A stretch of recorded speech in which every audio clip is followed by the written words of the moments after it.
ஐந்து கரத்தனை யானை முகத்தினை இந்தின் இளம்பிறை போலும் எயிற்றனை நந்தி மகந்தனை ஞான கொழுந்தினை புந்தையில் வைத்தடி போற்றுகின்றேனே. நமக்கு ஜோதிட ஞானத்தையும் கிரியா யோகத்தையும் தந்த குருமார்களுக்கு நன்றி. ஜோதிட சொந்தங்களுக்கு வணக்கம்.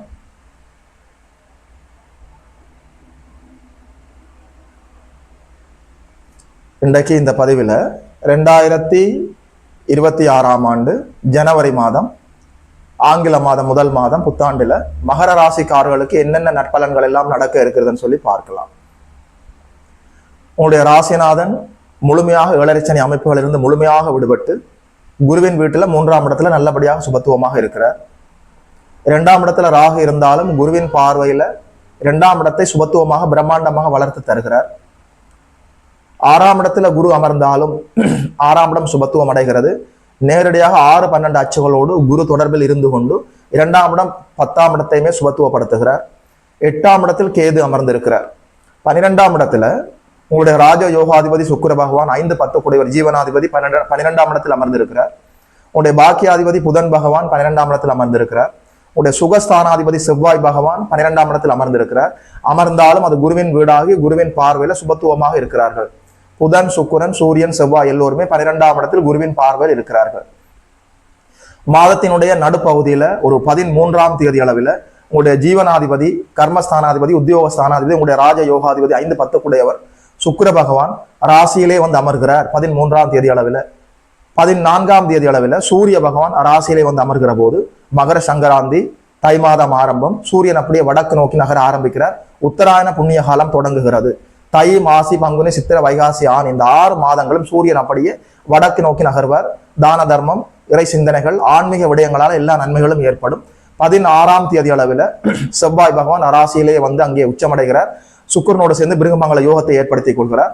அடுத்தடுத்து அப்படியே புதன் அங்கே வந்து அமர்ந்து விடுவார், உங்களுடைய பாக்கியாதிபதி புதன்.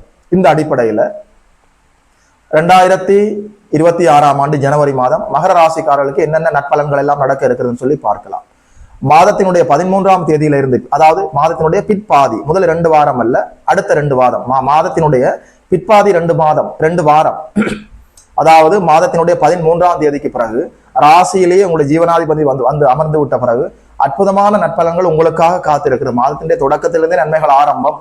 அதாவது மாதத்தினுடைய தொடக்கத்துல சுப விரயங்கள் எல்லாம் தெளிவாக காத்திருக்கிறது. அதாவது சுகஸ்தானாதிபதி 12ஆம் இடத்துல சுபத்துவமாக மலர்ந்து வளர்ந்து இருக்கிற போது நிச்சயமாக வண்டி வாகனம் வாங்க முடியும், வீடு வாங்க முடியும், விலை உயர்ந்த கார் வாங்க முடியும், விலை உயர்ந்த ஆடைகள் வாங்க முடியும், நகைகள் வாங்க முடியும், நிலையான சொத்துகள், ஒரு நிலம் வாங்க முடியும். அதாவது உங்கள் வாழ்க்கைக்கு தேவையான விலை உயர்ந்த பொருட்கள் எல்லாம், நிலையான சொத்துக்கள் எல்லாம் வாங்கக்கூடிய அற்புதமான வாய்ப்பு இருக்கிறது. மாதத்தினுடைய தொடக்கத்திலேயே சுப விரயங்கள் உங்களுக்காக காத்திருக்கிறது.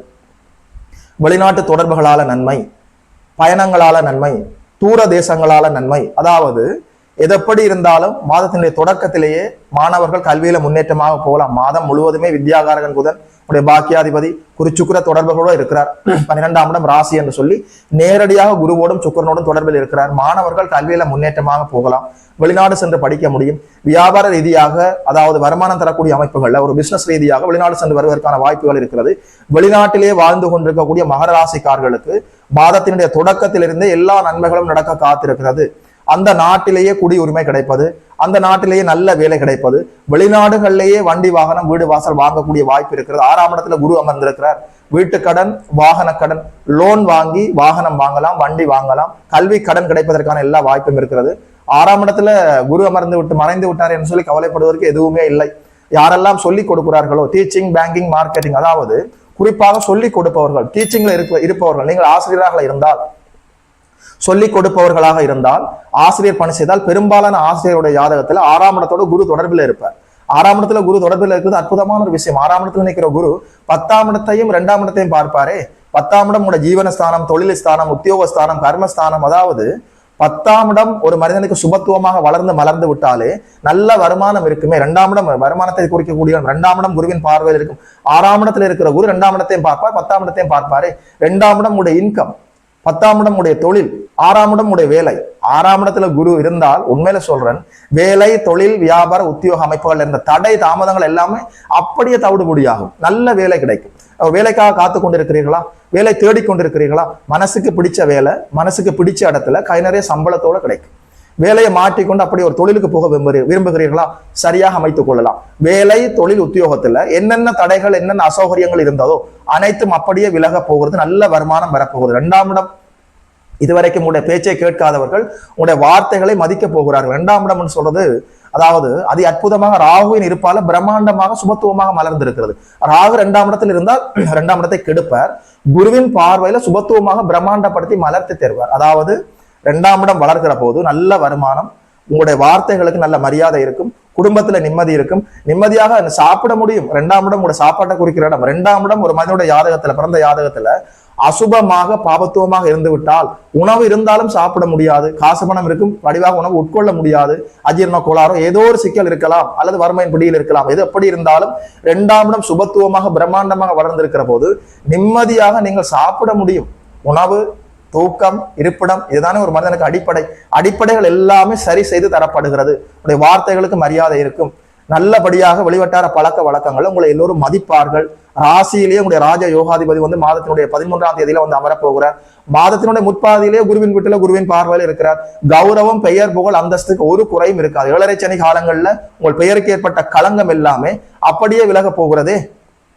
3ஆம் இடத்துல சனி பகவான், எதிரிகளின் கொட்டம் அப்படியே அடங்கும். எதிரிகள் உங்களை பார்த்து நடுநடுங்குவார்கள். அதாவது ராசிநாதன் சனி பகவான் ஆகி 3ஆம் இடத்துல குருவின் வீட்டில் இருக்கிற போது கடன், நோய், எதிர்ப்புகள் எல்லாம் உங்கள் கட்டுக்குள் இருக்கும். தேவைப்பட்டால் சுப கடன்கள் வாங்கலாம். எதிரிகள் அப்படியே விலகுவார்கள், அல்லது எதிரிகள் உங்களை புரிந்து கொள்வார்கள். எதிரிகளின் கொட்டம் அப்படியே அடங்க போகிறது. எதிர்ப்புகள் இல்லை, கடன் இல்லை, நோய் இல்லை, பெயர் போல் அந்தஸ்து மரியாதை எல்லாமே உயர்வடைய போகிறது. நல்ல வருமானம் இருக்க போகிறது. உங்களை மதிக்க போகிறார்கள். உங்களுடைய வார்த்தைகளை கேட்க போகிறார்கள். என்ன சொல்ல எப்படி சொல்ல. 10ஆம் இடம் அற்புதமாக இருக்கிறது. 10ஆம் அதிபதி நேரடியாக குருவினுடைய வீட்டுல மாதத்தினுடைய நடுப்பகுதி ராசியிலே அமர்ந்து பிருகமங்கல யோகத்தை ஏற்படுத்துகிறார். தொழில், வேலை, உத்தியோக அடிப்படையில என்னென்ன அசௌகரியங்களை எல்லாம் சந்தித்துக் கொண்டு இருந்தீர்களோ அத்தனையும் அப்படியே விலகுவதற்கான அற்புதமான வாய்ப்பு இருக்கிறது. மாணவர்கள் கல்வியில முன்னேற்றமாக போகலாம். வெளிநாடு சென்று படிக்க முடியும். உடல் ஆரோக்கியம் மேம்படும். குடும்ப பெண்களுக்கு மனசுல மகிழ்ச்சி இருக்கும். வேலைக்கு போகிற பெண்களுக்கு அங்க சம்பள உயர்வு இருக்கிறது, பதவி உயர்வு இருக்கிறது. வேலை செய்யற இடத்துல உங்களுடைய வார்த்தைகளை எல்லோரும் மதிக்க போகிறார்கள். உங்களை புரிந்து கொள்ள போகிறார்கள். உடல் ஆரோக்கியம் மேம்படும். வெளிவட்டார பழக்க வழக்கங்களை சகோதரர்களுக்கும் உங்களுக்கு இடையில இருந்த கருத்து வேற்றுமைகள் அப்படியே விலகும். நல்ல திருமணம், அதாவது குரு பலம் இல்லை, என்ன இருந்தாலும் ராசி புனிதம் அடைந்திருக்கிறது. சுக்கிர பகவான் நல்ல மங்கள யோகத்தோடு மாதம் முழுவதும் இருக்கிறார். செவ்வாய் நன்றாக இருக்கிறார், சுக்கிரன் நன்றாக இருக்கிறார். உண்மையில சொல்றேன், உங்கள் வாழ்க்கையில நீங்கள் சந்திக்கக்கூடிய பெண் அமைப்புகளுக்கு, அதாவது அம்மா, அக்கா, தங்கச்சி, காதலி, மனைவி, இவர்களுக்கு எல்லா நன்மைகளையும் செய்து அவர்கள் சந்தோஷமா இருப்பதை பார்த்து நீங்கள் சந்தோஷப்பட போகிறீர்கள். உங்கள் வாழ்க்கையிலேயே இருக்கக்கூடிய பெண்களுக்கு, உங்களுக்கு நெருக்கமான அன்புக்குரிய உண்மையான புனிதமான உறவுகளுக்கு, பெண்களுக்கு நீங்கள் செலவு செய்து அவர்கள் மகிழ்வதை பார்த்து நீங்கள் மகிழ்ச்சி அடைய போகிறீர்கள். அம்மாவுக்கு ஒரு தேவையான விஷயங்களை வாங்கி கொடுக்கலாம், ஒரு மனைவிக்கு தேவையான நகை நட்டு வாங்கி கொடுக்கலாம், நிலையான சொத்துகள் வாங்கலாம், கல்வியில முன்னேற்றமாக போகலாம், உடல் ஆரோக்கியம் மேம்படும், வேலை தொழில் அமைப்புகளின் தடை தாமங்கள் எல்லாமே அப்படியே விலகுகிறது. கௌரவம், பெயர் போல் அந்தஸ்து எல்லாமே உயர்வடைகிறது. மாதம் முழுவதுமே உங்களுடைய ராஜ யோகாதிபதி நல்லபடியாக குருவோட தொடர்பில் இருக்கிறார். ராசியில மங்கள யோகத்தில் இருக்கிறார். உண்மையிலே சொல்றேன், 2026ஆம் ஆண்டு ஜனவரி மாதத்திலிருந்தே மகர ராசிக்காரர்களுக்கு எல்லா நன்மைகளும் நடக்க காத்திருக்கிறது. முதல் வாரத்துல சுமாரான நன்மைகளும், மாதத்தினுடைய பிற்பகுதியில 13ஆம் தேதி அளவில் உங்களுடைய ராஜ யோகாதிபதி, உங்களுடைய ஜீவனாதிபதி சுக்கிர பகவான் ராசியிலே அமர்ந்து விட்ட பிறகு அதீத நன்மைகளும் உங்களுக்காக காத்திருக்கிறது. ஏதாவது முக்கியமான முடிவு எடுக்க வேண்டும் என்று சொன்னால் மாதத்தினுடைய 13ஆம் தேதிக்கு பிறகு எடுத்தால் அந்த முடிவு அற்புதமாக உங்களுக்கு நன்மைகளை கொண்டு வந்து தரும். சரியாக பயன்படுத்தி கொள்ளுங்கள். உத்தராயண புண்ணிய காலத்துல, அதாவது சூரிய பகவான் வடக்கு நோக்கி பயணிக்கிற உத்தராயண புண்ணிய காலத்துல யாரெல்லாம் அதிகாலையில் எழுந்து பிரம்ம முகூர்த்தத்தில் எழுந்து அபிராமி அந்தாதி பாராயணம் செய்கிறீர்களோ அவர்களுக்கு எல்லா நன்மைகளும் நல்லபடியாக நடக்கும். அபிராமி அந்தாதி என்று சொல்கிற போது அற்புதமான பாடல்கள் இருக்கிறது. சரியாக நீங்கள் அதை பாராயணம் செய்ய வேண்டும். தனம் தரும், கல்வி தரும், ஒரு நாளும் தளர்வறியா மனம் தரும், தெய்வ வடிவம் தரும், நெஞ்சில் வஞ்சமில்லா இனம் தரும், நல்லன எல்லாம் தரும் அன்பர் என்பவர்க்கே கணம் தரும் பூங்குழலால் அபிராமி கடை கண்களை ஆத்தாளை எங்கள் அபிராம வள்ளியை அண்டமெல்லாம் பூத்தாளை மாதுளம்பூ நிறத்தாளை புவி அடங்க காத்தாளை அங்கையற் பாசாங்குசமும் கரும்பு வில்லும் சேர்த்தாளை முக்கன்னியை தொழுவார்க்கு ஒரு தீங்கில்லையே. 2026ஆம் ஆண்டு மகர சங்கராந்தியில் இருந்து ஜனவரி மாதம் 14ஆம் தேதியிலிருந்து உத்தராயண புண்ணிய காலம் ஆரம்பிக்கிறது. உத்தராயண புண்ணிய காலத்துல யாரெல்லாம் அபிராமி அந்தாதி பிரம்ம முகூர்த்தத்தில் பாராயணம் செய்கிறீர்களோ எல்லா நன்மைகளையும் வாங்கிக் கொள்ள முடியும். வாழ்த்துக்கள். 2026ஆம் ஆண்டு ஜனவரி மாதம் மகர ராசிக்காரர்களுக்கு இந்த பலன்களை எல்லாம் சொன்னதுல ஒரு ஜோதிடனாக எனக்குமே வட்டற்ற மகிழ்ச்சி. யோகி மதன் அஸ்ட்ரோ சென்டர் யூடியூப் சேனலை சப்ஸ்கிரைப் செய்திருக்கின்ற அனைத்து தோழர்களுக்கும் தோழிகளுக்கும் என் மனப்பூர்வமான நன்றிகள். பார்த்தவர்கள் உங்களுடைய நண்பர்களோடும் உறவினர்களோடும் பகிர்ந்து கொள்ளுங்கள். இதுபோல இன்னொரு அற்புதமான வீடியோவில் சந்திக்கிறோம். நமஸ்காரம்.